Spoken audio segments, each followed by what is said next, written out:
سانحہ وادی نیلم میں برفانی تودوں کی زد میں آ کر کئی قیمتی جانیں ضائع ہوئی، جبکہ کئی افراد جن میں خواتین اور بچے بھی شامل ہیں زخمی ہو گئے۔ اس کے ساتھ ساتھ املاک کو بھی بری طرح نقصان پہنچا۔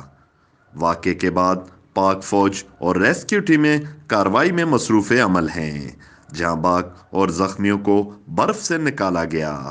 حکومت آزاد کشمیر نے ضلع وادی نیلم، لیپا اور بھیڑی کو آفت زدہ قرار دیتے ہوئے ان علاقوں میں ریلیف آپریشن کو تیز کرنے کی ہدایات جاری کی ہیں۔